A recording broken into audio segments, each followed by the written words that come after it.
இன்றைக்கி தான் lunch box ரெசிப்பியில் எல்லாத்துக்குமே சைல்ட்ஹுட் ஃபேவரட்டான லெமன் ரைஸு வாழைக்காய் வறுவலும் தாங்க.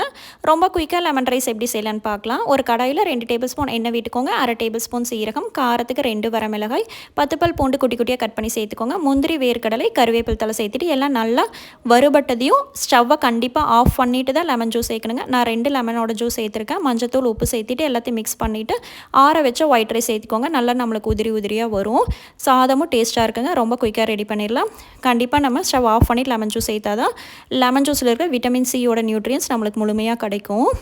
அதுக்கு சைட் டிஷ் வந்து பார்த்திங்கன்னா வாழைக்காய் வறுவலுங்க. சூப்பராக செம்ம டேஸ்ட்டாக இருக்கும். அதுக்கு ஃபஸ்ட்டு நான் ஒரு 3 வாழைக்காயை இலை வாழைக்காய்ங்காட்டி சைடு மட்டும் நான் தோல் எடுத்துட்டு இந்த மாதிரி குட்டி குட்டியாக கட் பண்ணி தண்ணிக்குள்ளே ஆட் பண்ணிக்கோங்க. தண்ணிக்குள்ளே ஆட் பண்ணும்போது வாழைக்காய் வந்து செவக்காமல் இருக்கும். ஜஸ்ட் ஒரு 5 நிமிஷம் மட்டும் உப்பு மஞ்சத்தூள் போட்டு வாழைக்காய் பாயில் பண்ணி எடுத்துக்கோங்க.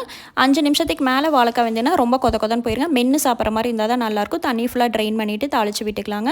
கடுகு, உளுந்தம் பருப்பு, கடலைப்பருப்பு, வரமிளகாய், கருவேப்பிலை தலை சேர்த்திட்டு வரமிளகாயெல்லாம் நல்லா செவக்க வணக்க விட்டுட்டு ஒரு பெரிய வெங்காயம் கட் பண்ணி சேர்த்துக்கோங்க. வெங்காயம் வணங்கினதுக்கப்புறம் நம்ம பாயில் பண்ணி வச்சுற வாழைக்காய் 1 டேபிள் ஸ்பூன், சாம்பார் தூள், உப்பு சேர்த்திட்டு ஒரு 5 நிமிஷம் மீடியம் ஃப்ளேமில் வச்சு வாழைக்காய் நல்லா சூடானது எடுத்து சாப்பிட்டிங்கன்னா சூப்பராக க்ரன்ச்சியாக இருக்குங்க. அந்த கடுகு உளுந்தம் பருப்போடு சாப்பிடும்போது லெமன் ரைஸ்க்கு நல்ல காம்பினேஷனாக இருக்கும்.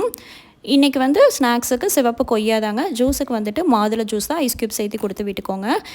எப்பவும் போல் வாட்டர் பாட்டிலுக்கு 2 நெல்லிக்காய் பீஸ் தாங்க. நெல்லிக்காய் உள்ளே சேர்த்தும் போது நம்மளுக்கு டேஸ்ட்டும் நல்லாயிருக்கும். நாளைக்கு தான் மெனுவில் பார்க்கலாம். Bye by.